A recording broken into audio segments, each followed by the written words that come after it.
Yes. Yes, sir. Yes, sir. Well, we're live. Let's get it going. All right, yo. Well, did you want to introduce with the synchronicity of the supreme mathematics of this joint? Well, it's episode 36, the 36 Chambers. I mean, that's the title. So they can see it when they jump in. Okay, I just didn't want that to go unnoticed. That's have some meaning right there. Yes, sir. That it should fall on so perfect like that. But let me get my notes. I went to the Wu-Tang Clan concert last We're night. not And watching, Running yeah. Jewels. Got to go for free. Shout out Mosley. So,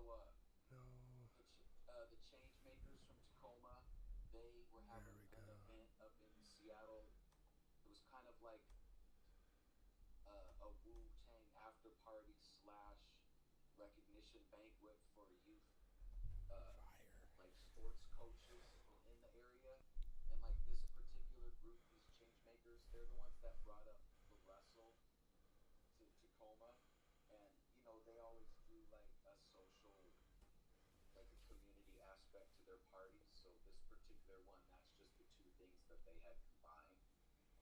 So like I originally thought I was just going up there for this after party with Mosley because he was just getting recognized.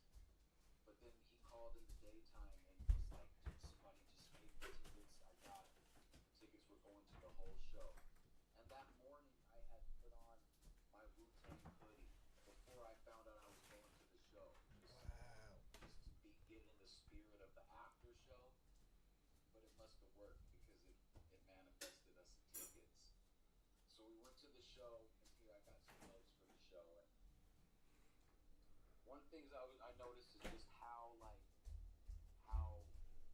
they all sound good. They all sound good, but you can tell Meth's physical fitness puts his performance noticeably liver, and has noticeably more energy. And I think a lot of that too is he had that run with Redman, the Red and Meth shows, and they were really, really energetic and good. And they had a whole little dance spiel and routine, and I think you could tell Meth had been out on the road and rocked a fair amount more shows than like say like a Master Killa or a Raekwon or somebody like that. Not that they didn't sound great, but just something I noticed visually. And then I think it was awesome. They just stuck to their main songs off the first album and like the first and then Triumph, like some of the songs off the second album. And those Into the Wu Tang songs were to me that was one of my favorites. Like Wu Tang Uniform, like Beast on, just that whole vibe. I found myself just jumping up and down. But then I lost it. I thought I lost my mind when like Raekwon got into each member got to do a little solo set that consisted anywhere from maybe like 2 to 4 songs. And Raekwon did his whole Purple Tape set, the Only Pill for Cuban Links, and Criminology, and Glaciers of Ice. All those songs, I love those songs. Those are some of my favorite ones. And Jizza did labels, where he runs down all of the record labels that he did on his solo album. So they were doing some dope deep cuts. Like You God did that Gravel Pit song that went big for him. And Inspector Deck did Above the Clouds, that Gangstar Oh song. my gosh. So I got to hear him rock that. Oh. And yeah, that was cool. I was glad he did that. And he did Triumph, and so then we're walking to like the after party with Mosley. It's just right across the street from the venue, and like Capadonna and Inspector Deck were on the flyer saying they were going to be there. But when I went in there sat down for like about 5 minutes, and Method Man walked in, and he had, you know, like a little security team with him, and he Murray Mustin was up there working security. Shout out him, and from Tacoma, and I like walked straight to the bar and asked him if they had a Sharpie back there, and one girl was like, yeah, sure, I'll bring it to you.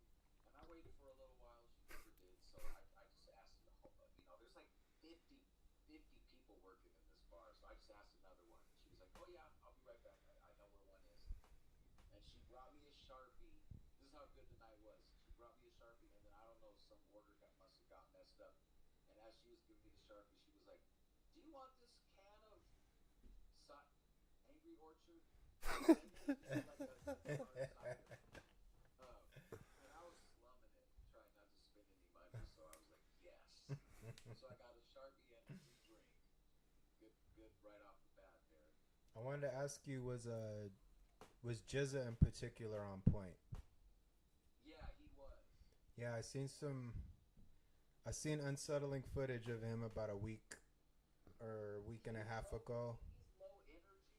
Well, yeah, I know he's dealing with some stuff, and even the crew came out and said it, but if he showed up and he was on point, I really send him my blessings. He did look a little, I don't know, maybe feeble.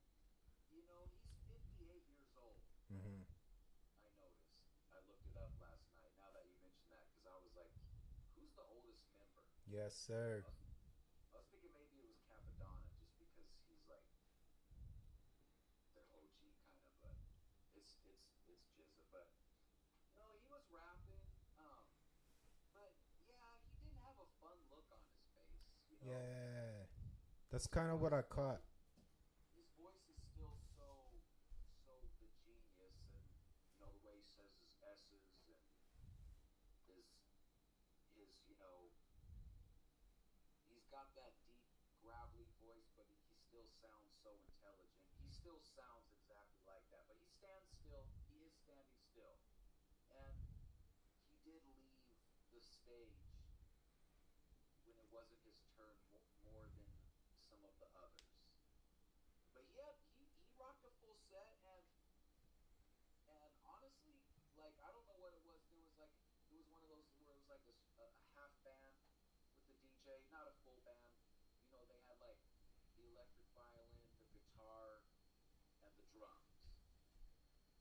Still had like two DJs though, and they had like 3 backup singers. And but when it was Jizza's set, I don't know, it seemed like the band loved that No Label song, because they were like rocking out loud, and he had to get loud. He was doing it though. Very nice. Is he having some like health stuff?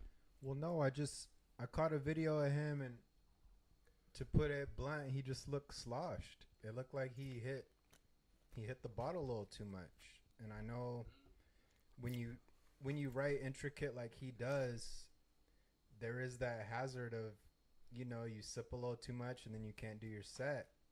Yeah. And some of the Wu was like, yeah, he's been kind of nursing alcoholism kind of thing for a while. So that's why I wanted to send the blessings, because you know, we don't know these people's personal lives, but when that stuff starts to bleed over into your professional life, you know, it's hard not to notice.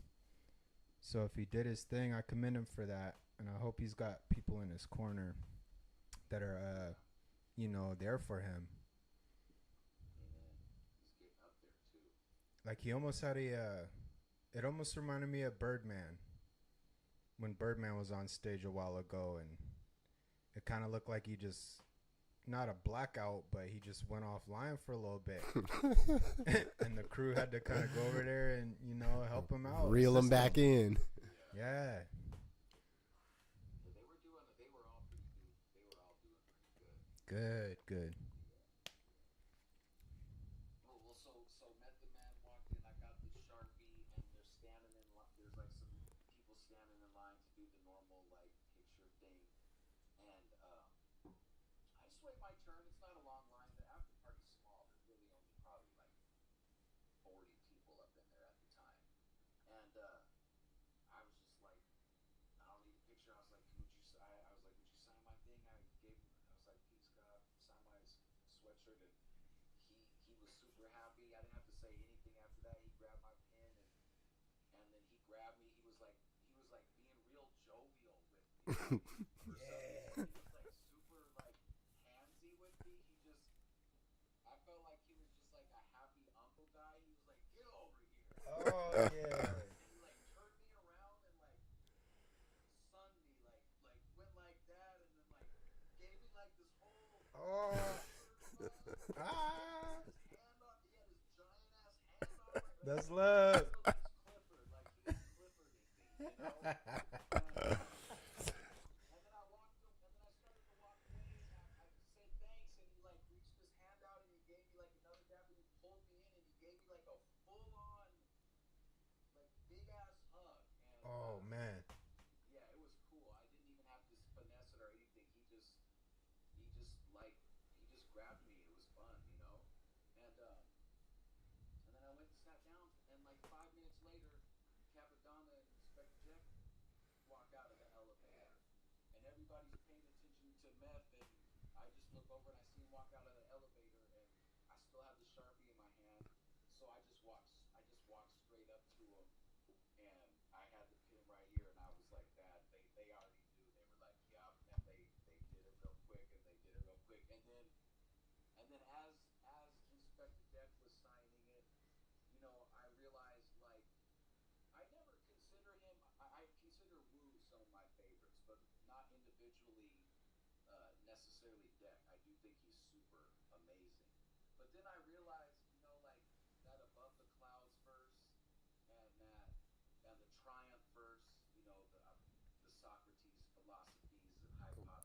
Come on, man. That's Yeah, everyone knows come that one. on. And I really was like, dude, that man has written two of the most memorable, Yes. some of my most famous, our favorite famous verses at least. You know, of course, I've got some underground shit but in terms of like shit that everybody's heard that you could throw into a debate, you know, with a mainstream hip hop person, like what are some of the best verses? Those two are my favorite verses, right up there. Yeah. And so, you know, I realized that as he was signing the shirt. So then I realized it in real time. So I got to tell him, I was like, man, those two verses are some of my favorite verses. You know, you're super nice with it, and I could tell it. You know, I could tell it hit him right there. He needs those flowers. Absolutely. And then, so I got to give him a real MC, like, give him a compliment. And then Capadonna, you know, I said something funny. I was like, man, thanks for writing those crazy ass long verses. You know, it took me like eight weeks to check it out because he's famous for that too. And he laughed all hard like that. He had like the crazy ill gold diamond ring that was like as big as my whole hand, you know, like that. Oh yeah. What was that song? My Mind Right? I want to say. He's got a couple of. So yeah. So this was Meth. That's INS Rebel. Got Capadonna down there. And no one had the burgundy yellow Wu hoodie. Everybody had some Wu shit on, but nobody had this one. I was thinking about this. I probably have had this shit since like the late 90s. This probably is 25 years or older, but you know what I mean? I wear it like It's kept in good condition. here. Hey, it's still in good condition. Yeah. So that was my show and tell. My report. It's awesome. No, I want to say there was a song, My Mind Right. Tupac was on there. Oh, when they took yeah, Inspector Get off. That's what INS was saying. He was like, Pac didn't like how I got off to the point where he scrapped me. Yeah. And yeah, you could still hear his intro on the final version. Yes. Yeah. Yes. INS the Rebel. Yeah, Yeah. Flair. That's how dope. Just hearing that, you're like, fuck it, he might as well have rapped on the whole thing because you get that feeling just off of that one tag. He was about to go off right there. You're right. All you could hear was the ad libs. Yeah, and they all look good, you know. But you could tell, like, you know, Raekwon, he just stands, and when he's not rapping, he's just standing. And then when it's his turn to rap, he's rapping where he's standing, and he never really walks up to the front. He kind of plays the back, and you know, Ghostface has some charisma, and Master Killer is cool and smooth. You know, just the way he raps, he kind of draws you in because he's sort of slower with it. But RZA was up there, sort of doubling as like a musical director throughout the set. Naturally. And Run the Jewels is awesome. They're super high energy. It's pretty much exactly like, and they were dressed kind of all in black. They kind of had like a new Run DMC look to them. You know, very classic two-man hip hop group with the DJ in the back. The big, you know, the big hand logos up there above them, just real simple. But you know, their songs are fast. They got those BPMs, and LP and Killer Mike rap fast, so there's not a slow moment in that show. And LP's funny as shit. Yeah, LP, man. Shouts to him. He has a lot of funny banter in between. He's silly, you know. The song says silly things. He'll do a funny dance or something. You can tell Seattle fucks Run the Jewels. I bet they go to some cities and people have fun watching them, but they might not necessarily. Those guys got 4 classic albums by now. Yeah. But people in Seattle do that shit. They were yelling along. When I went to see Talib Kweli and Sky Zoo in Seattle, and one of the guys that opened up for Sky Zoo, before he even performed, he said, "Hey, Sky Zoo told me that when I come to Seattle, I get to pretty much bar out." He said, "When I came out here, Sky Zoo let me know that Seattle loves the bars, so they appreciate that they can go into their deeper cuts out here." That's what's up. They could thank A-Sun for that. Yes, sir. Priming all these Seattle hip-hop ears with these verses and all the way back from his school days, these underground shows, and that Stop Biting and all those kings, all those dope MCs. I credit them for that, you know what I mean? And I would say it's not even Seattle, it's just Northwest. Bars and appreciate that, and that's what a hip hop show is. Mm-hmm. Hearing some ninjas, some skills, you know.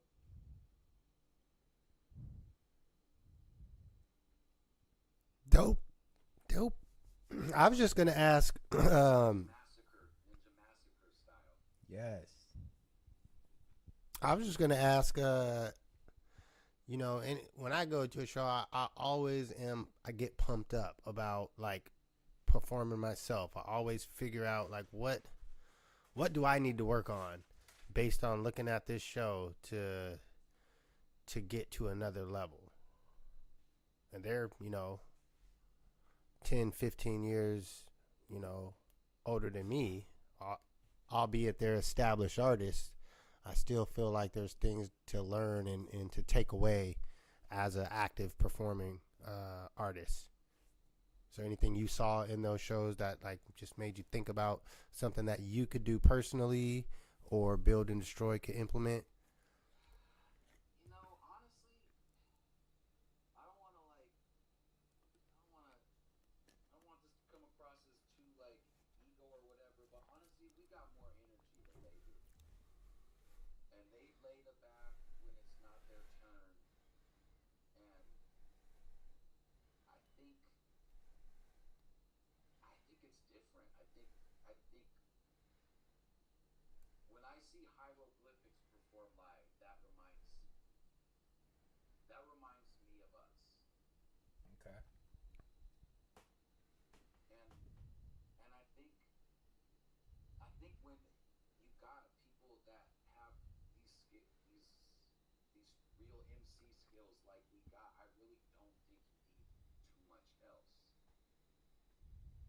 really don't think you need a lot of stuff on the screen and a lot of Yeah. this and that. Like I just think it's like overwhelming rap skill.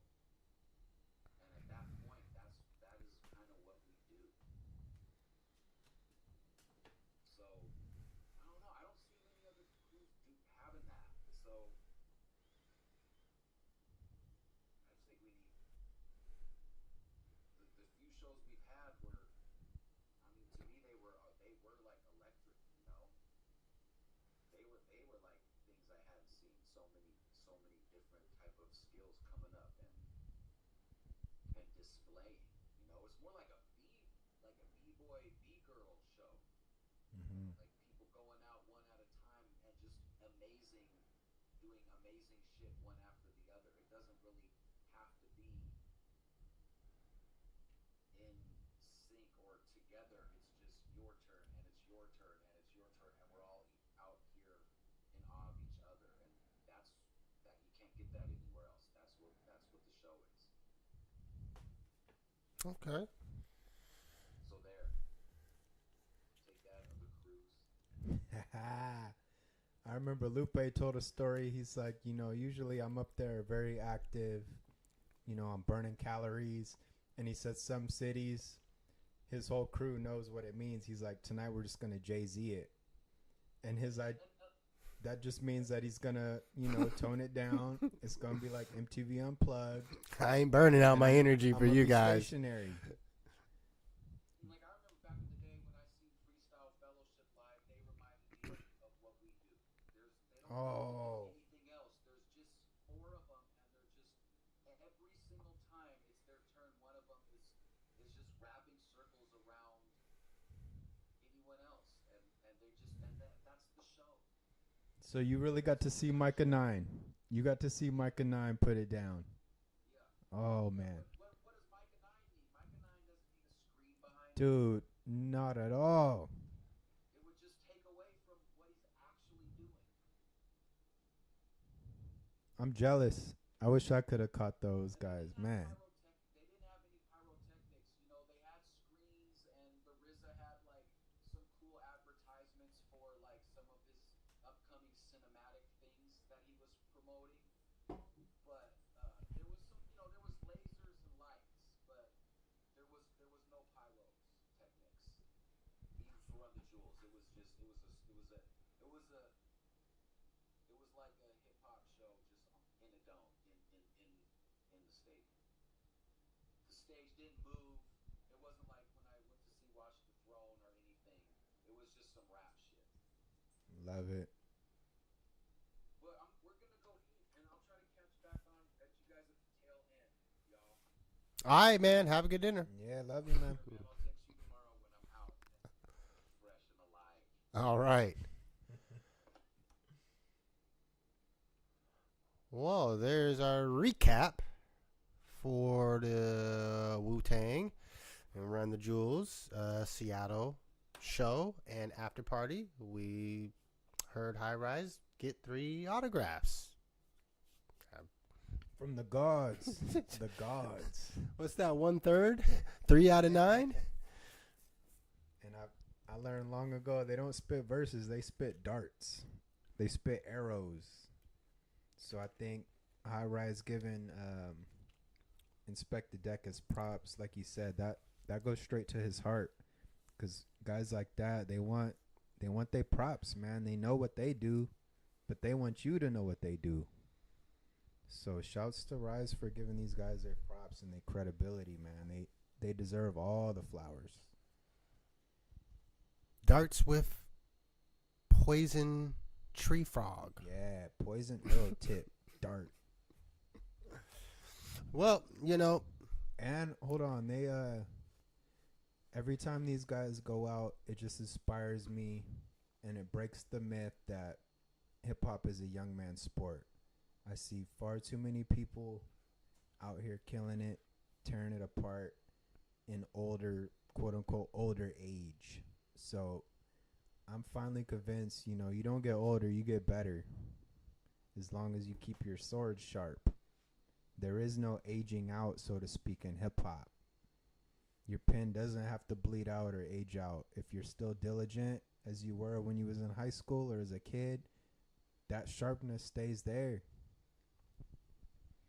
Which just made me think about. I had two other questions I wanted to ask him before he cut out. I wanted to ask about ODB's son and how his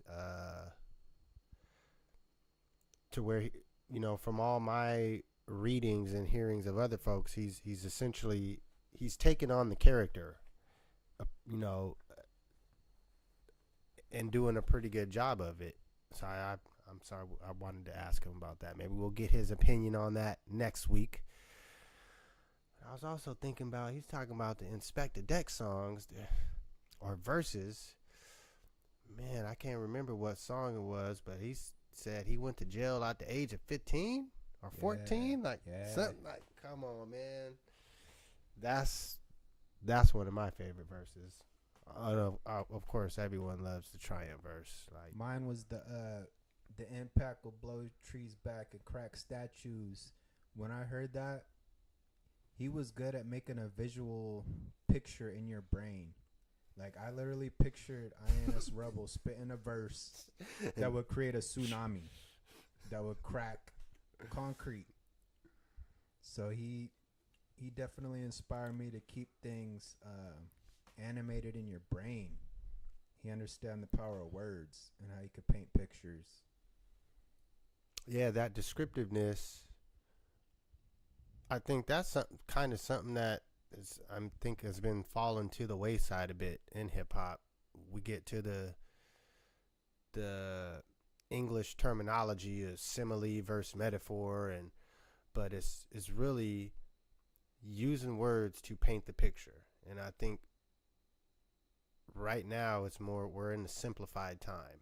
Even if you use a lot of words, you're still, the picture that you're painting isn't as detailed. And like, I think about it almost as in terms of they're not just painting the pictures, but you could hear the sounds, you could hear the smell, you can smell, like when you hear Nas Illmatic, like that starts off, you can picture yourself in the New York subway. You could smell the pissy hallway in the apartment complex. Like you could really put yourself there if you were to close your eyes. And I think nowadays hip hop is just more, the words rhyme and sound cool. It's not taking you on a time travel mission and dropping you in New York in 1982. Mm-hmm. Yeah, tell me about listening to Nas's Rewind song.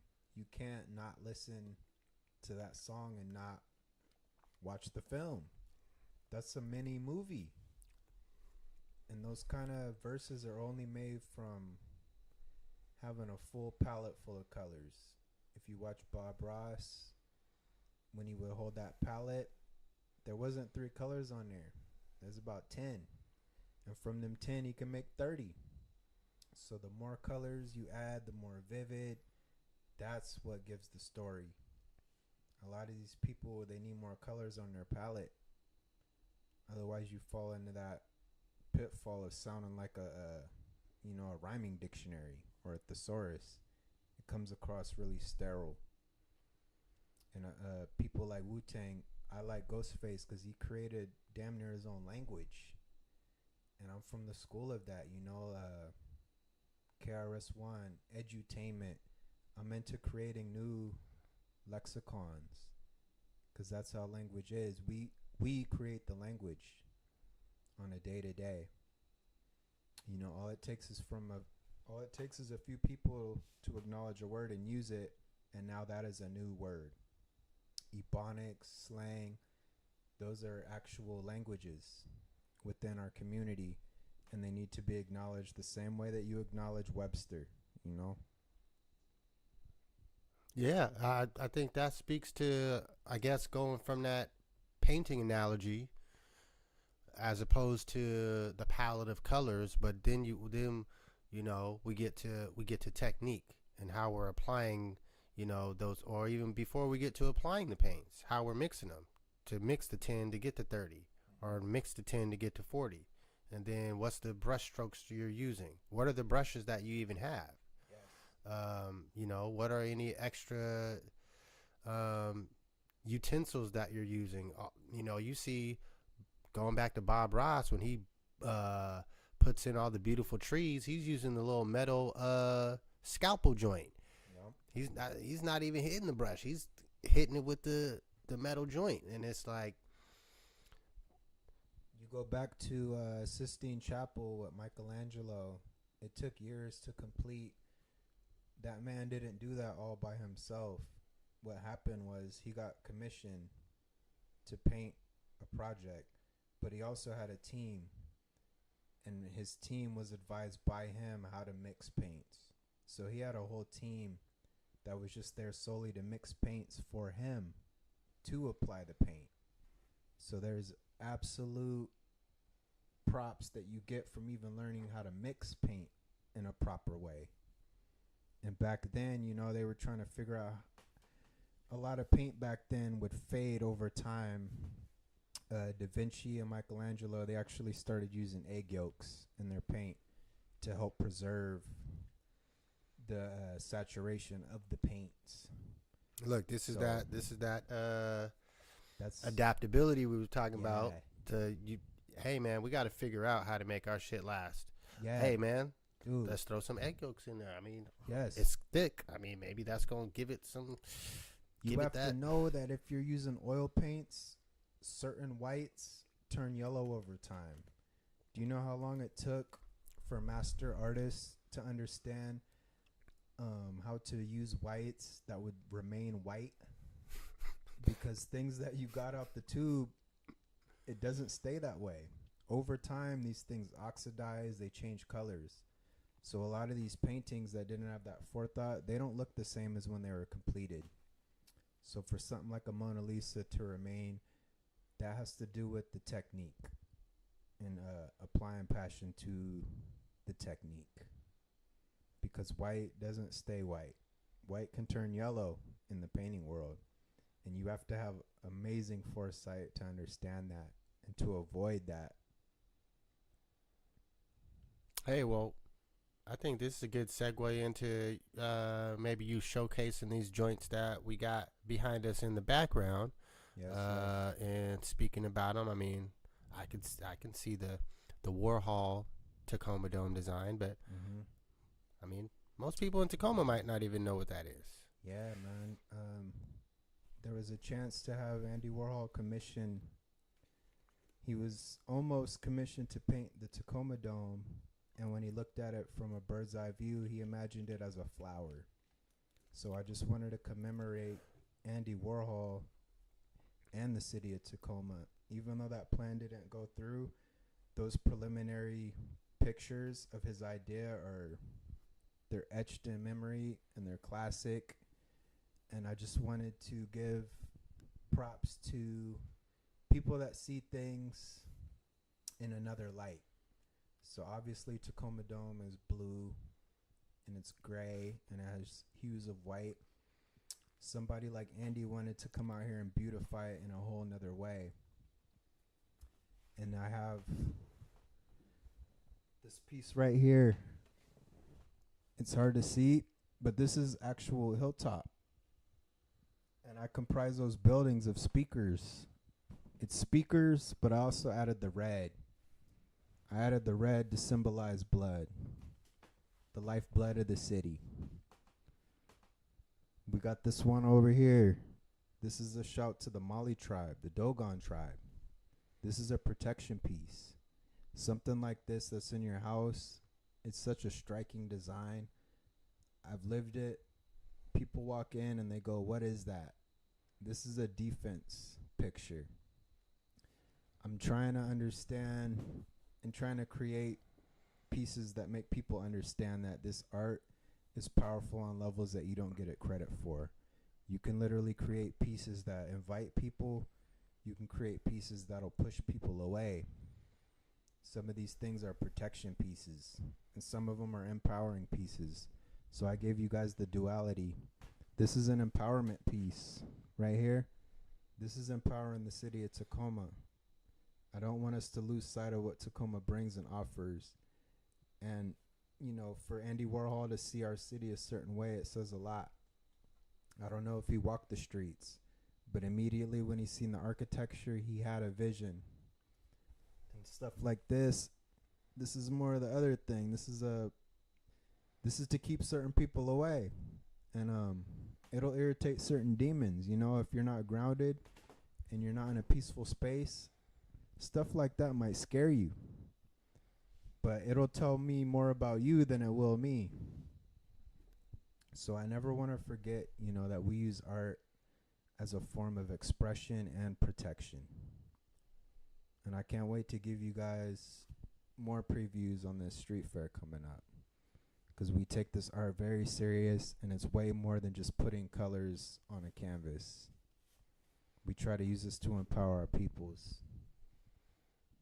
And yeah, you could. I know you could see the Sasquatch right there in the yoga pose. So in the busy city, man, like the city don't stop, the city don't sleep. There, you have to find a way to find your peace in the midst of the chaos and the riot. There's a really good book called Buddha in Blue Jeans, because not everybody has the privilege of being in a monastery, excluded from all temptations. Sometimes you're in the middle of all the temptations.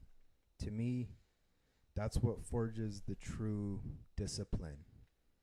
It's easy to not drink if alcohol don't exist, if it's not around. It's a lot harder to stay sober in a city where everything's at your fingertips. So I'm still one of those guys that I'm a prove it kind of guy. There's these people like, oh, I haven't done this and that. I haven't done this for this long. And it's like, well, yeah, you was in jail. It might be easier to do that because you cut off. But can you do that same thing in the midst of the chaos? So that Sasquatch in that yoga position was a way to symbolize, you know, even in the midst of the city and the noise and the chaos, you need to find ways to protect your peace and remain grounded in these concrete jungles. And I don't care what concrete jungle you're raised in or live in, all across the U.S., there's always a patch of grass or a flower somewhere. And look, let me just say this. Speaking to the art, I went to this market yesterday, and let's just say there was an artist with pieces.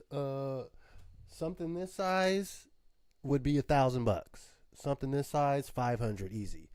And that artist, the quality of what you would be taking home with you, you're not getting the same depth of spirit. There is no protectionism. There is no motivation. You're just getting abstract art. And I'm a person that makes more abstract type of things. Mm-hmm. That guy's shit wasn't close to this. So if you are really about it and growing your home and supporting artists locally, Mae Dolly is somebody you should have at least one Mae Dolly in your home. You know, you don't gotta spring for the biggest joints ever, but we'll be at the Hilltop Street Fair at the end of August. We'll have definitely a spread of wares, artwork, shirts, merch, and we definitely hope to see you guys there. And if you're not in the Tacoma area, you know, we do have a website, BAD253.com.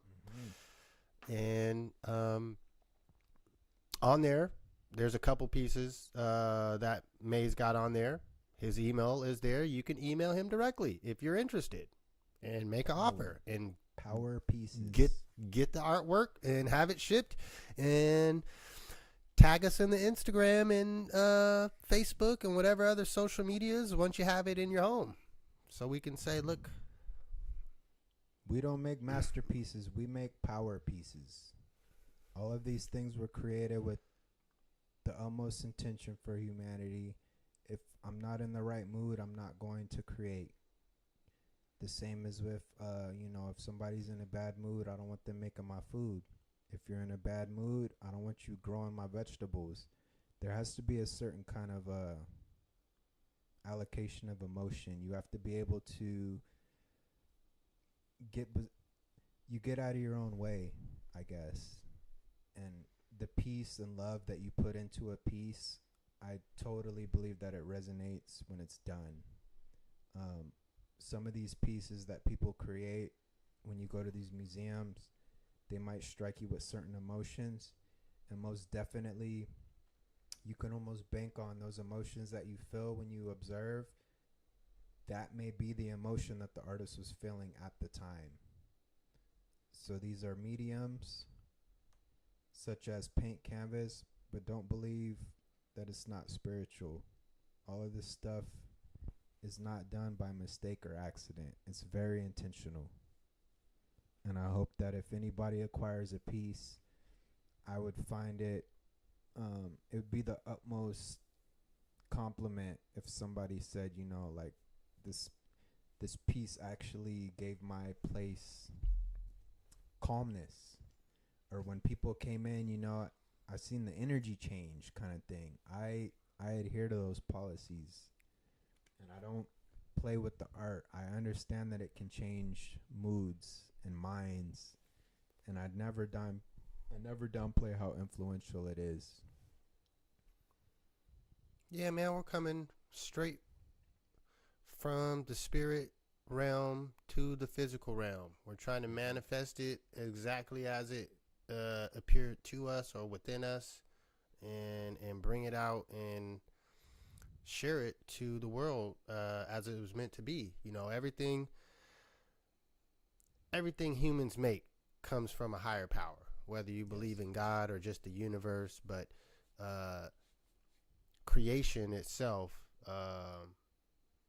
you can be intentional about it, or you can just be lucky. We're folks that have intention, and when we're making something, like you said, even if I'm just making some macaroni and cheese for the homies to come over and eat, as I'm cutting up the cheese, as I'm cooking up the noodles, there's positive and love going into it. I'm here to nourish and feed my friends and family, and that's what make it taste good. Not even to play with you guys. That's when people are like, oh, this tastes good. That's why. Mae and Whikid could make 2 pots of top ramen, and they could taste different. I promise you. So I just want to assure the people, nothing that I create, anything that I make, I can show in front of my kids. I'll say it like that. Anything that I make is for the babies. It's for the elders. There's nothing that I'm ashamed of. There's nothing I have to hide, because the intentions were there from the get-go for it to be for them. So I don't have to edit myself, because I trust the source that it's coming from, this inspiration. Well, shit, we've surpassed our normal first half mark. I'll be honest, in the whole rush to set up, I don't have any topics. But I pulled up some tracks to play for our halftime. We'll come back, or maybe we won't. Who knows? Listen to the music and we'll see what's up. So let me put this into play motion. And throw on our... We got to know your educational program to find out what is going to be in the finale. All right. A lot of people work. Yomo Kenyatta is called not a nepo-revolutionary, but an ex-revolutionary. So it's Papa Doc. They brought on some nepo-revolution. That thing in the Miles was a bitch. Fancy freedom fighters, all that kind of action. What we saying is the end. But you don't judge Castro now. You can't do do it. Nobody in those scenarios was guess who's gonna be a revolutionary or not. You know what I mean? We're talking about things, you know what I mean? With China, the People's Republic, and even in the states they in now, talking about even going on further into a communistic state. That's what we're talking about. Those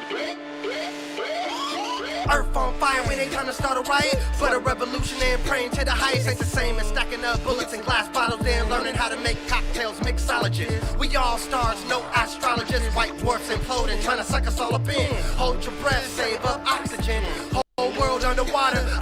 Octopus, spark like flint rocks with pocket lint. Rage against the machine with a hotter flame. Stop trade on New York Stock Exchange. Prison labor strike, it's not a game. The common names we got deny those. They keep walking in line with a blindfold in a rat race. Grind till your mind's gone. You do you and we gon' You better watch your circle. The ones next to you try to hurt you. Think you dinner try to serve you. Patience is a virtue. You better watch your circle. The ones next to you try to hurt you. Think you dinner try to serve you. Patience is a virtue.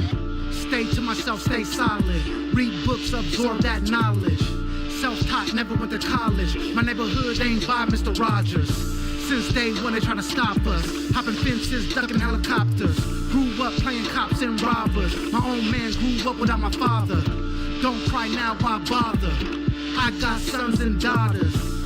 Teach them that honor. Respect life, not them dollars. Homie got hit with a chopper. Life is too short, is what it offers. Time to come proper. Feet kicked up in the office. You better watch your circle. The ones next to you try to hurt you. Think you dinner try to serve you. Patience is a virtue.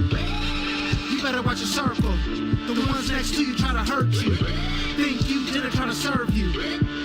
Patience is a virtue. Booyala, booyala, mama. Booyala, booyala, mama. Booyala, booyala, mama. You know? Booyala, booyala, mama. On my dollar. Booyala, booyala, mama. On my dollar. Booyala, booyala, mama. On my dollar. Booyala, booyala, mama. Booyala, booyala, mama. No love relation, still famulation. Love forms the whole basis of famulation. If you run into some trouble, call famulation. Everything is all famulation. No blood relation, still famulation. Love forms the whole basis of famulation. If you run into some trouble, call famulation. Everything is all famulation. In the midst of never forgetting law, but neglect what it was. Dialectic, diuretic, y'all busy rhyming for credit, but wrong reasons did it. Wow, what an exceptional lettuce. The headspace is larger than said grace. Parentheses with the emphasis on lead landscapes till they sick of me. Rendering many reasons for dealing energy over the beats. Brought to you by the syllable slickery. Phantom mysteries, subjective matter for centuries. Neglect the chatterer or batter them viciously. Influential epiphanies to the 10th degree. It's the pimping of the massive sentences, this is key. I shouldn't have to defend what I've actually been. The past pretends I wasn't getting it in. Broke the trend of the bar graph with unprecedented bar class. The science isn't far from my craft. No love relation, still famulation. Love forms the whole basis of famulation. If you run into some trouble, call famulation. Everything is all famulation. No love relation, still famulation. Love forms the whole basis of famulation. If you run into some trouble, call famulation. Everything is all famulation. I eat with the hyenas, fly with the eagles, ride with the riders, talk peace with all my peoples, allergic to evil. I am beanie like seagull, deaf like road with 4 gangbangers in a regal, driving illegal with no tats and insurance, endurance for a million rattlesnakes. I walk with the purists, black nuns, all black guns and stay loaded. I deal with a bunch of goons that speak decoded. Fuck the POTUS. We walk with tigers and dragons. I'm dragging a wagon of enemy eyes and laughing. King Jackson, tack master, black bastard. I elevate like UFOs. Fuck if you rap faster. I rap solid, no college but got degrees. Chopping niggas up like soft sausage with no cheese. Word to mama, I got the omelets. I hope you hungry. Bloody Sunday turning to Black Monday. No blood relation, still famulation. Love forms the whole basis of famulation. If you run into some trouble, call famulation. Everything is all famulation. No blood relation, still famulation. Love forms the whole basis of famulation. If you run into some trouble, call famulation. Everything is all famulation. Chilling like a villain, but I'd rather be a hero. You won't find no cape on me though. There's 2 types of people, Craigs and Debo. We the squad, major league, call us A-team. Latino. Soldiers of fortune for the fam, I'm so with the nonsense. Dodging the dumb down, the bullshit is constant. I can count my real ones on one hand. And we've been making records since before one fam. One shot, one kill, hold the gun, don't jam. Super God talk, words ring through the land. Don Jimmy the GOAT, you see the kicks? That was overheads like a field goal miss. Left brain, right brain, you can say I'm mixed. Tax City arsonist with the spits. On or off land, I cut throats like pirates. May Dolly probably got another 100 bars that fit.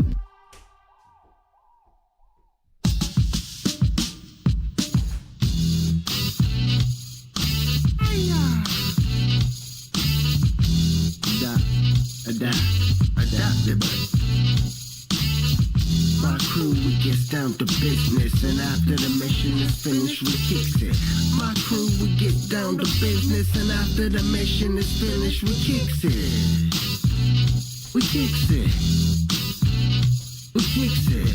My crew, we gets down to business, and after the mission is finished, we kicks it. In every cell, the atoms revolve around the nucleus, like the planets revolve around the sun. On me, you can come and get some. Oh, my knee, pod me, hum. My tongue is a gun. I'm about to let off one, let off some, let off on someone. My actual facts produce factual acts. My spats fracture your backs, wax have no counterattacks. Oh me, oh my, this guy ionize on my modus operandi. 365 times infinite. On your dean, or use a god on the job. Shake a 10 like you God, sham God. Any mushmouth MC get hit with a plus degree. Purpose plus desire equals 33.3 times infinity. Infinite creativity. You spit it acidic, you a reptilian lizard. Every line I rhyme is alkaline. God cipher divine, or when I go for mines. Rhymes by the oodles, aiming at y'all noodles. Third, I never blurry. Saw the hypocrisy of the reverend hella early. Had me feeling 7:30. Behold, my skull flow cold just like it snowed. And I revolve around the table of blunt plasters, waking up the blue dreams. While fools be faking moves like green screens. My brother made a restaurant, her face turned red cause he lost his lease. Quoting scriptures from ancient Greece. I just roll 10 swishers and look at the pictures. Because the weed is much thicker.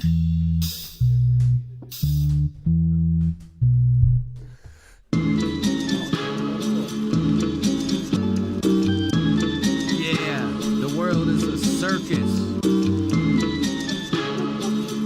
Bunch of clowns running around in clown cars.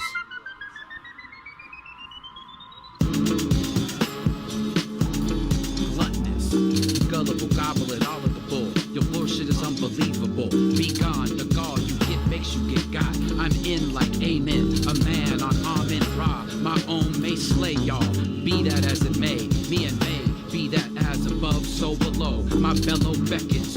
Idiot, too idiotic to get the idiom. I'm Khalid El Amin with my you know what I mean. I'm ending y'all like fentanyl. When you all alone and you don't even have a best friend to call. I get so excited, I almost suicided. Atoms divided, molecules collided. Behold what is within, no break, all bend. Build and destroy Kalana pin, so cold with the pen. Bad, prosperous, pronounced preposterous. I've been there and did that, went there and went back. Brought the buried treasure home in my backpack. On, and it's like that. May sign it in. Catch me. Yo, rough drafts led to shockingly smooth endings. Led to cool spending. Micronutrients led to mic grips, not dubious. Life slips away, the vice gets to play. Found localized in a global fray. Mobilized junctions in the clay. What was upwards was downwards. Once pondered with sound nerves. My nouns occur when I'm grounded to the earth. The resting place resembled that S shape. You question fate while the destined wait. Naked and not afraid, your greatness has behaved. Calibrated egos from amalgamated peoples. Downgraded steeples, the town made it evil. Years fortified lectures from a clean soul. Definite shooting that seems whole. Definite test of a prerequisite for my etiquette. Sacrificial lamb of rap style that never lived. Get the bid on the auctioneer with awkward tears. Locked in a sphere, often I'm here. Catch me boxing the squared.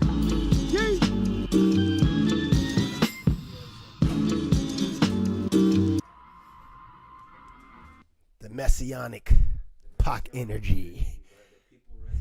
The messianic energy.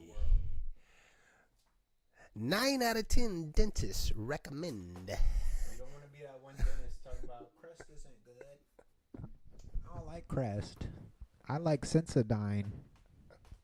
Like, bitch, it's still fighting plaque. Why are you just trying to be ignorant to be the one? Look, the one dentist, it was probably about fluoride. Because all them toothpaste got fluoride in it. Yeah. The one dentist was like, nah, man, fluoride is a metal byproduct that I can't remember was it the steel or aluminum industry? Yeah, you right. Byproduct of their. Then instead of it just being toxic waste, they're like, you know what? We can dilute this shit and put it in other shit. Was the one dentist that didn't agree, was he the one that started Tom's? We don't know. What's his name, Tom? All right, yes, we're back in here, second half. We're going to go straight to your topic on this continuation on the Kendrick run. Yes, the what is it? It's almost like, it's not a championship run. It's almost like a what is it when you win like 3 championships in a row? I can't think of the term. Well, trifecta. But I wouldn't even call it a victory lap either. That's Nipsey stuff. But whatever Kenny's doing right now, it's a celebration of I said it a few pods ago. I said the algorithm's changing. Especially when that beef happened with non-beef. I say playful sport between Joey and the West. To me, all of these things happening almost a year to date anniversary. There was a resurgence happening, and I felt like even though that non-beef lasted about a week or so, something like that changed the whole algorithm. And it just made me realize, like, we still have control of the arts. We're not run by the magazines or the influencers. We are the ones that are still the sole controllers of this. I want to commend Kendrick for opening up his tour to overseas, going down there to Brazil, going to South Africa. I want to give him ultimate props for giving his fans what they want, what they deserve. We can't act like Kenny is just a United States artist. He's global. We need to share him. And God willing, I pray that he has the energy and the stamina to continue this throughout the year. And I really feel like he does. I feel like this is everything that he's been training himself up for, is to deliver to the world this new algorithm. And I stand by it. There's always going to be these songs that are poppy. They sound good for the moment. It's microwave fast food. But you cannot debate that the algorithm has changed and that people are hungry and they're starving for what Kenny offers. The same way I feel like with this AI, it might be the blessing in disguise. It might be the thing that forces humans to interact with humans again. It might be the necessary evil, where after we're completely saturated with artificial intelligence, I think that might be the straw that forces humans to go, wait, I'm going to go back to us.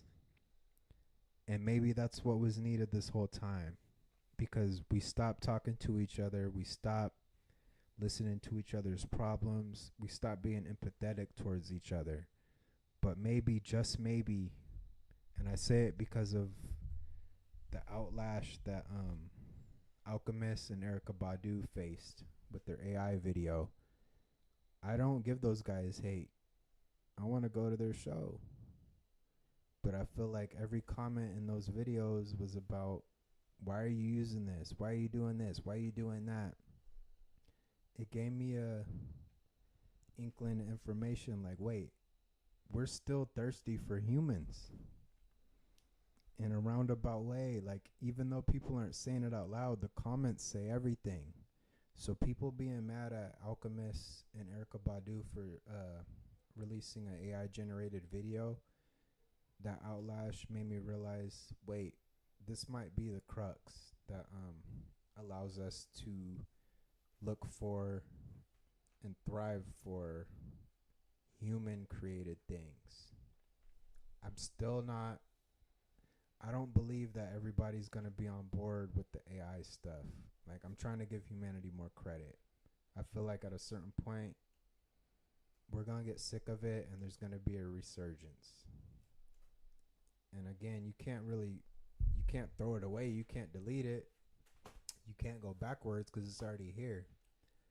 But I feel humans may fall in love with each other again. Humanity might fall in love with humanity again. Of course, you're going to have those people that they're all for it. They on board. They've been waiting for this. But I really feel like a large percentage of humans are like, wait, we need to reclaim our humanity. And I'm sad that it took, something this big to bring us here. But I'm hopeful that in this world of AI, I feel like it's going to drive us back towards humans. I feel like all these like vinyl tape cassettes, all this stuff is making a resurgence because people are falling in love again with something that was lost. And I think there's going to be a new coming romanticism with humans and things that humans made. And even if it's by way of because it's a rarity, either or, I think people are really going to appreciate what we bring to this planet. I hope that happens sooner than later. I think I have not everybody is in line with it. I haven't found, at least my coworkers and people out in the city, I haven't quite found the population that holds up AI the way that the internet makes it seem like. And I'm still waiting to find that population. But I still see people, romanticizing humanism. No, I think the most people that are promoting the AI stuff are the rich people, because they're just they look at it from the aspect of, I already have X amount of millions of dollars. I got 5 different businesses.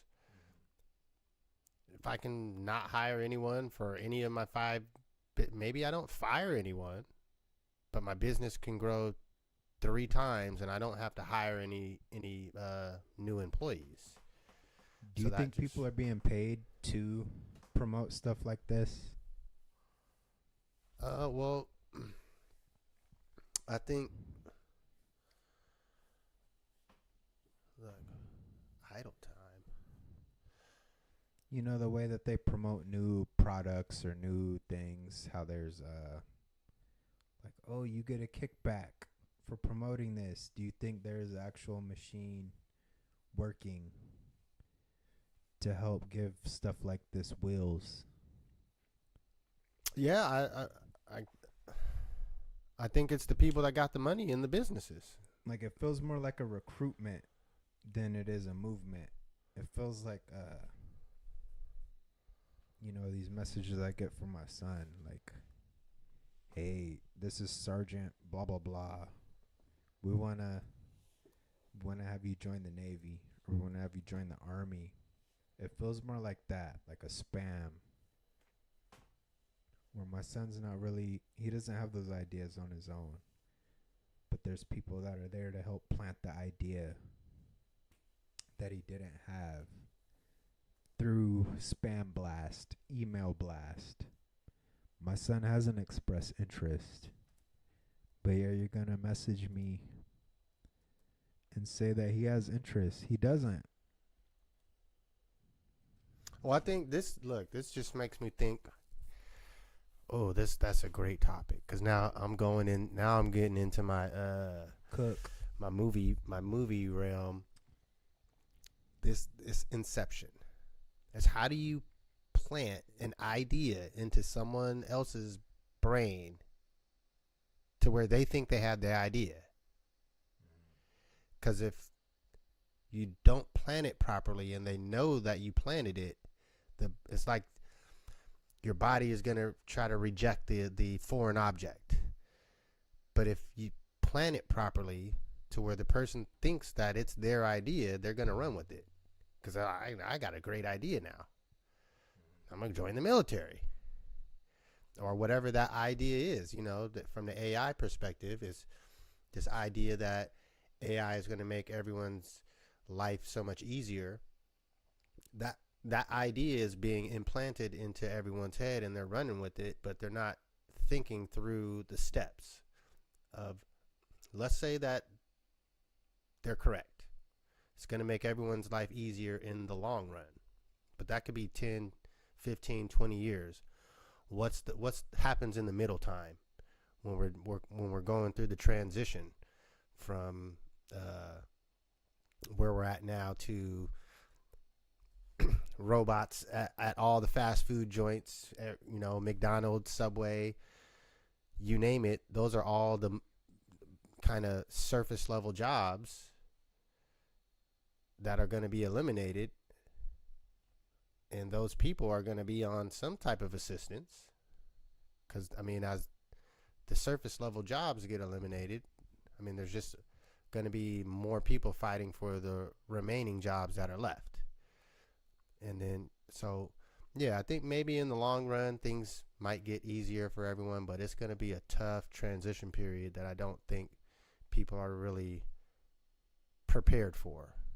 Especially right now, with our government slashing all the services, that's pretty much the backstop. If 1 million people lose their job, and that job itself, there is no more. Like, let's just say, use an example, a bartender. The job of a bartender. If that job gets eliminated, if you're a bartender, you can't just go to a different bar and get a new bartending job, because all the bars now have the robot bartender. Like, there is no bartender job anymore. Yeah. So what do those people do? Start back over, start a new career, or get plugged into whatever. Then, because there's going to be industries that are popping up, or that, like we're saying, that the idea gets planted in, like, this is the route you're supposed to go, and it's going to be, in my eyes, the most constrictive type of employment. Like,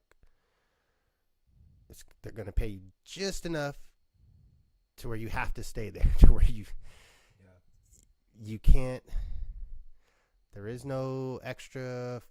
You're paying just enough to where you don't get assistance, or there is, even if you're not paying you enough, there is no more assistance. There's no more food stamps.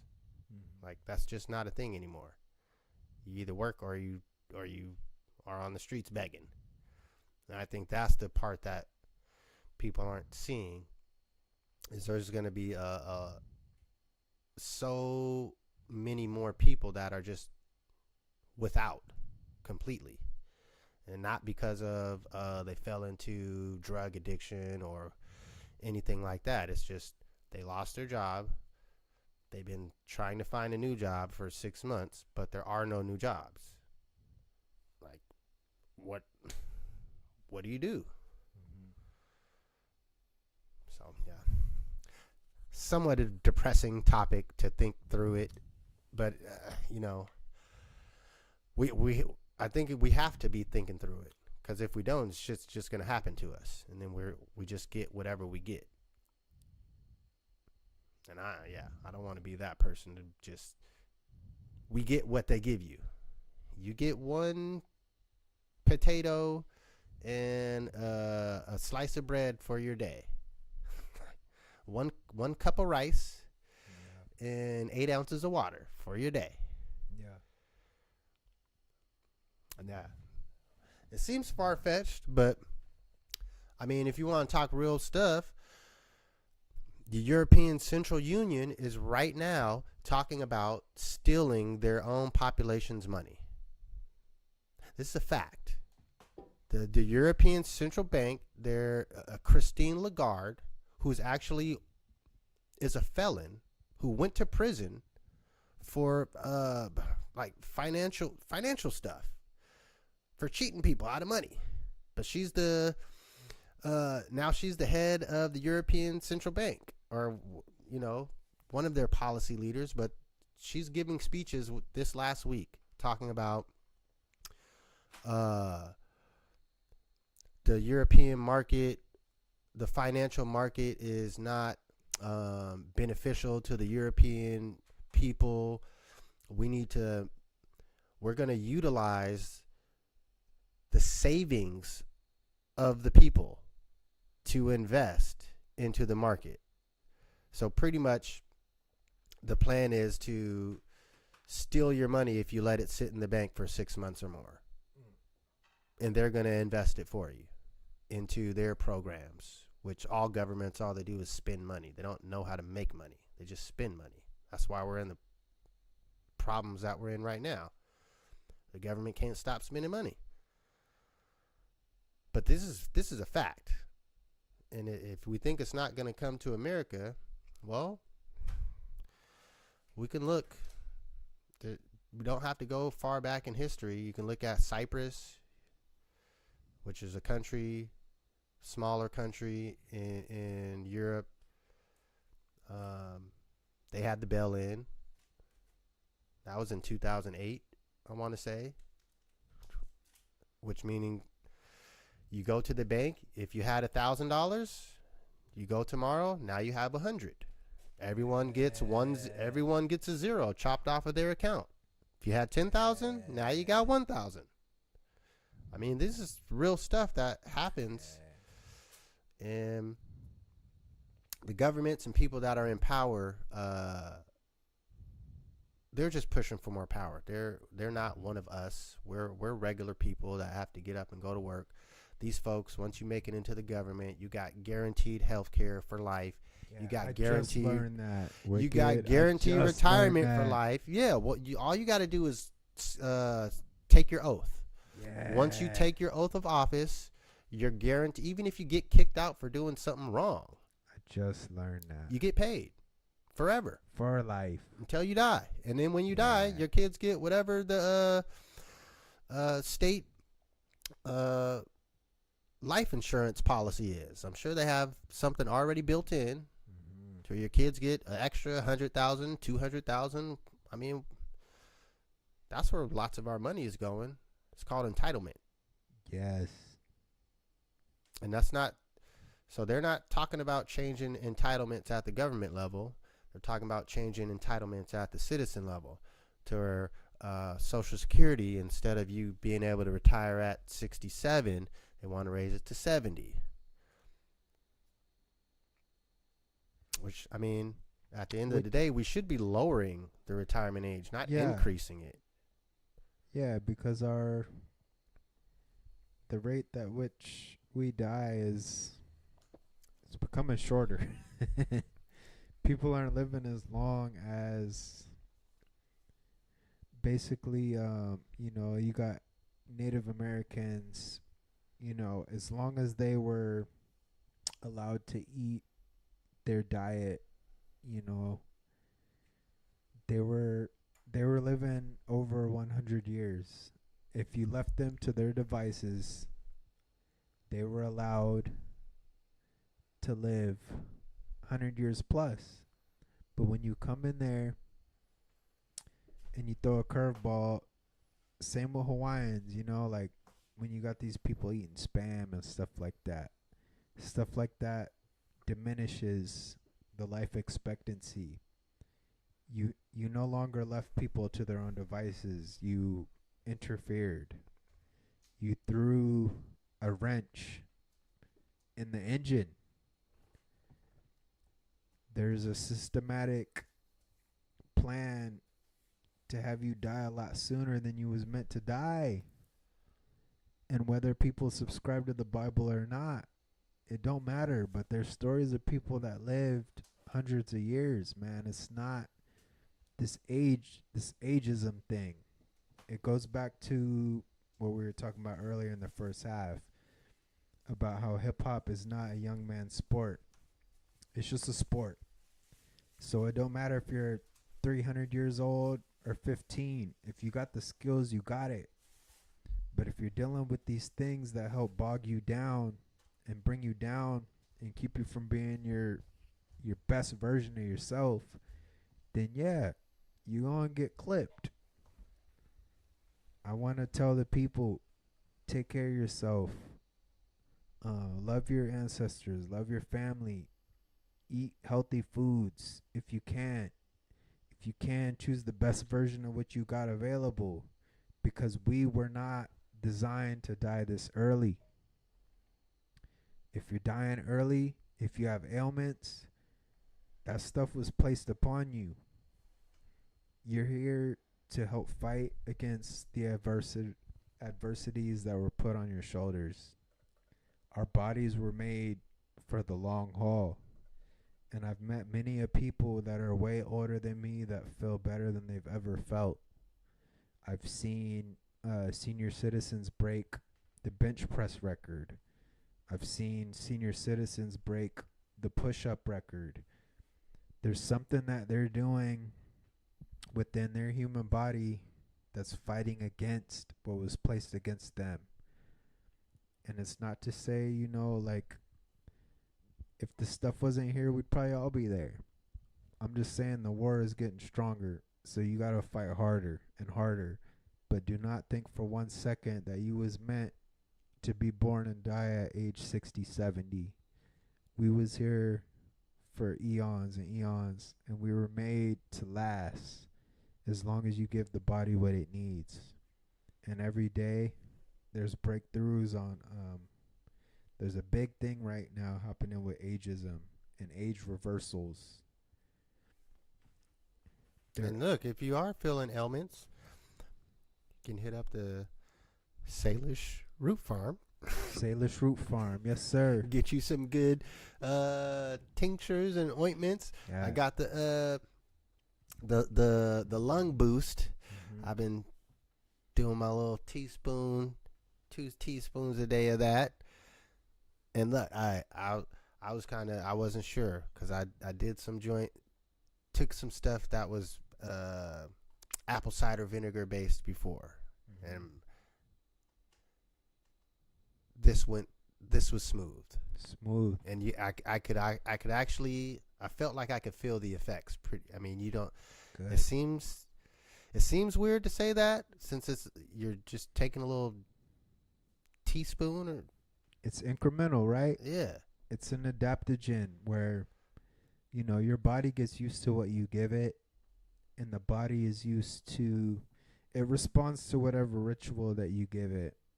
So my saying is that ritual exposes traditions. A lot of traditions were based off of ritual practice. So you cannot tell me, oh, well, I tried it once and it didn't do nothing. No, this is a lifestyle. This is not a trend. This is meant for you to do it until your dying days. So unless you implement that into a ritual practice, I don't want to hear about what stuff doesn't do for you. Because once again, talk to my natives that's lived for 120 years, you know, 100 years plus average. That's not one out of the tribe that made it that far. That's average over 100 years. But what did they have? They had their ancestor-based diet, ancestor-based rituals.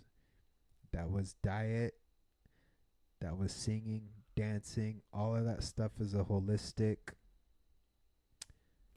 a holistic practice for personal health, spiritual health.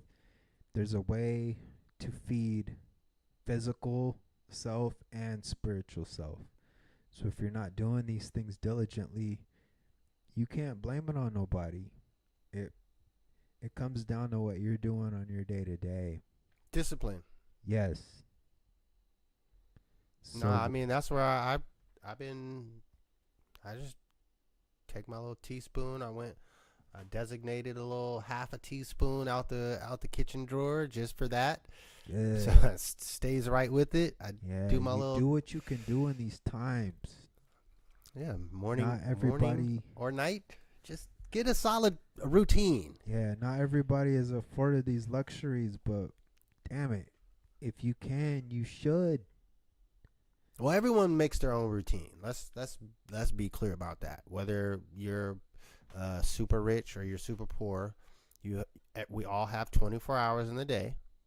I think some people are greater than me because they can operate on much less sleep. I mean, I see HighRize sending texts last night from the after party, and then be up early before me. Like I went to sleep before you and woke up after you. It's like that's me. So I'm not a person that can operate off of limited sleep. I have to get my sleep, but I still can create my own routine for the day. Yes. Whether it's getting my exercise in, doing the herbal and medicinal practices, taking your your mushroom capsule pills or whatever that may be. But you got to develop your routine. It's the same as when you wake up and you brush your teeth in the morning. Like, it's just a routine that you are committing to, and as you do it on a day-to-day basis, it becomes less of a chore. It's just your routine. Yeah, it's like that morning pee. Understand that everything ain't meant for everybody either, where what works for one man don't work for another, but that is your homework on this planet. You're here to study and research what works for you, and if there's things here that are distracting you from learning about yourself, try to get rid of those outside of I have to go to work, I have to do this. There is certain things that we gotta do, but in between time, you're supposed to be studying yourself. To me, that's the only thing you need to be learning on this planet is yourself. And once you learn about yourself, you get to help teach other people about themselves, because we're very similar. We have more similarities than not being humans. So yeah, there might be little like intricacies, like, oh, I have celiac disease, so I have to go gluten. That's fine. But that's the whole point, is you figure out your chemistry, figure out your biochemistry, and figure out what works for you. If you're not doing that, you're flunking. You're flunking in life. We're here to learn about ourselves, which in turn reveals information about other people. And we're supposed to be out here to help. You're spitting the bar right now. Yeah, we here to help each other out. We're each other's tutors. See, look, this is the perfect man. So I think people think that they are others' tutors or teachers more than they take the first lesson. Of your first lesson is to learn about yourself and become the best version of yourself. I think people skip that and go straight to, no, I'm going to teach you how to teach everyone else. That's where you get all these TikTok gurus, from relationship to money. There's all these people that are trying to tell you how to live your life, whereas figure out how to live your own life for yourself. You don't need some internet person telling you what you need to do. Like, you just need to pay attention to yourself. Yeah. Develop some good routines. Figure out what you can add into your routines, and just keep growing and moving from there. Like, no one needs to tell me that I should be trying to get in exercise every day, or so many times a week. I don't need a trainer to tell me that. I don't need a nutritionist to tell me I need to drink, water and keep hydrated. Like, these are like common sense things. But I think after a certain point, it's like people, they say common sense isn't common anymore. And I can't disagree with that. Your body has a microphone, right? So your body is screaming for what it wants. But if you're constantly surrounded by things that give you noise that's louder than your inner voice, yeah, it might be easy to skip that commercial. But again, if you desensitize, cut off the lights, cut off the internet, cut off all that, your voice, your inner voice will tell you what you need. Absolutely. Do not forget, DNA holds memory. You know everything that you're supposed to do. You were born with those morality codes. You know what's right. You know what's wrong. You gotta follow the instinct. Yeah. Anytime you sidestep that, that's interference. That's static. So do not fall victim to the static. That's the war that we are in currently. And I come from a Buddhist biased commentary where, to me, the less that you allow in your temple, the louder that voice gets. So, if you're afraid of the dark, start getting used to the dark. If you're afraid of silence, get used to the silence. Stop filling these voids with silent noise and distractions, because a lot of these people are scared of what that inner voice is telling you. You guys know what to do, and you know what not to do. But it's very easy to succumb to the static that the world brings. I don't want people to lose themselves, because the noise is getting louder. It's getting harder to find that state of solace. But do what we know is right. Log off online an hour before you go to bed. Get rid of that blue light. Get rid of if you're not exposed to advertisements, keep it that way. If you're exposed to advertisements, try to lessen those. Understand that everything is here to distract you from being who you really are. And anybody that's came out, being who they are, those are the ops in this world. People like Kendrick Lamar, he's probably the number one op, because he's talking about everything that our spirit wants. He's trying to feed the spirits. Hey, well, I think that's a perfect way to end us off. We're right at just about an hour and a half. You got any last things to add in for closing? Yeah, just remember to breathe. Anytime it feels like, there's too much bills, there's too much this, there's too much Trump news, there's too much this, just remember, sit there and breathe. Breathe in, breathe out. Make sure that you have ways to unplug yourself from the matrix. And even though it's uncomfortable, deal with that uncomfortability, because I promise it won't be uncomfortable after a while. That's that ritual practice. Get comfortable with being uncomfortable. That's all I could say. All right, folks, we're going to end it right there. You already know it's the Build to Destroy Show. Make sure you hit the like button and subscribe.